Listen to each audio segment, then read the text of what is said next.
వరి ధాన్యం ఉత్పత్తికి కరీంనగర్ జిల్లా ధాన్య భాండాగారం అన్నారు మంత్రి పొన్నం ప్రభాకర్. ధాన్యం రవాణాలో ఎలాంటి ఇబ్బందులు లేకుండా చేస్తామన్నారు. 10 ఏళ్లలో గత ప్రభుత్వం పేదలకు ఇండ్లు ఇవ్వలేదన్నారు పొన్నం. కాంగ్రెస్ ప్రభుత్వం వచ్చిన తర్వాత అర్హులందరికీ ఇందిరమ్మ ఇండ్లు మంజూరు చేసి ఇండ్లు నిర్మిస్తున్నామన్నారు. కరీంనగర్లో ప్రభుత్వ భూమి కొంతమంది ప్రైవేటు వ్యక్తులు కబ్జా చేశారన్నారు. ఆ భూమిని భూభారతి ద్వారా ప్రభుత్వం స్వాధీనం చేసుకుంటుందని తెలిపారు మంత్రి పొన్నం ప్రభాకర్. కరీంనగర్ జిల్లా కలెక్టరేట్ అధికారులతో నిర్వహించిన సమీక్ష సమావేశంలో మంత్రులు ఉత్తమ్, పొన్నం ప్రభాకర్, శ్రీధర్ బాబు పాల్గొన్నారు. సంబంధించి మా నియోజకవర్గం హుస్నాబాద్ లో 1443 ఇళ్లు శాంక్షన్ అయితే 10 సంవత్సరాల్లో 443 ఇళ్లు మాత్రమే ప్రజలకు అందజేసినారు.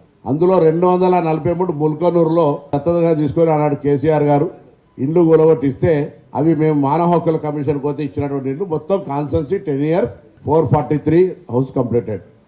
కరీంనగర్ అసెంబ్లీ కూడా 1400 ఇళ్ళు శాంక్షన్ ఇస్తే దానికి సంబంధించి ఇప్పటి వరకు 136 మందికి మాత్రమే ఇల్లు ఇచ్చినారు. ఓన్లీ ఈ మొత్తం 10 సంవత్సరాల కరీంనగర్ అసెంబ్లీ అధికారిక లెక్కలు హౌసింగ్ సంబంధించిన ఎక్కడైనా రాజకీయ విమర్శ కాదు. ఎందుకు చెప్తున్నాం అంటే ఈ ప్రభుత్వం అధికారంలోకి వచ్చిన తర్వాత పేదలకు 119 నియోజకవర్గాల్లో నియోజకవర్గానికి 3500 ఇండ్లు పారదర్శకంగా పేదలకు అర్హత ప్రకారంగా ఇస్తాను. అందుకు సంబంధించి ప్రభుత్వాలు అందరం కూడా మంత్రులు చెప్పినారు, ఎక్కడైనా ఏ పార్టీ నాయకుడైనా అవినీతికి పాల్పడితే తగిన చర్యలు తీసుకుంటాం. పారదర్శకంగా 3500 ఇండ్ల ఎంపిక ప్రక్రియ జరుగుతోంది. వాళ్ళ టైం లోపల మొత్తం 1400 శాంక్షన్ ఇస్తే 533 అయితే అసలు స్టార్టే చేయలే, నాట్ స్టార్టెడ్ ఎట్. దాని తర్వాత 867 స్టార్ట్ చేసి వదిలిపెట్టేసారు. దాని తర్వాత 660 మనం కనబడితే పోతా ఉంటుంటే డ్యామ్ ఎల్ఎండి మనం చింతకుంట పోతుంటే అక్కడ కంప్లీట్గా అట్లనే స్టిల్ పెండింగ్ పెట్టేసినారు.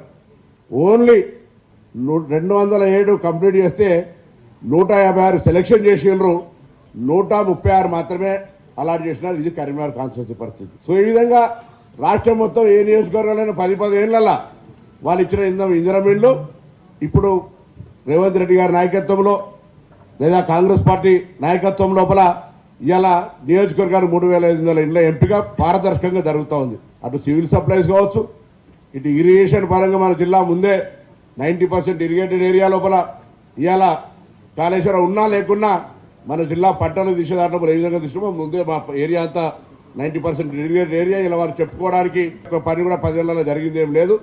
సో అటువంటి పరిస్థితులలో ఆ కార్యక్రమం జరుగుతుంది. రాజు యువ వికాసానికి సంబంధించినటువంటి కార్యక్రమం లోపల అప్లికేషన్లు మా జిల్లాలో చాలా వచ్చినాయి.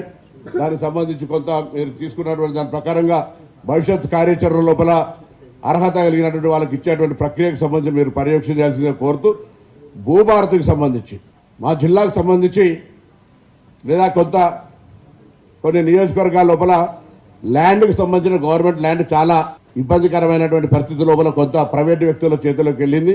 ఈ వేదిక నుంచి కూడా నేను కోరుతాను, ఎవరైనా సమాచారం ఉన్నటువంటి వాళ్ళు జిల్లాధికారులకు ఇవ్వండి, తగిన చర్యలు తీసుకొని. గతంలో కొంత అటువంటి చర్యలు తీసుకోబడ్డాయి. ప్రభుత్వ భూమిని ఎవరు ఆక్రమించుకున్నా ఈ భూభారతి ద్వారా బయటకు తీసుకొచ్చి ప్రభుత్వం సేకరిస్తే ప్రభుత్వ అవసరాల కొరకు ఉపయోగపడుతుంది.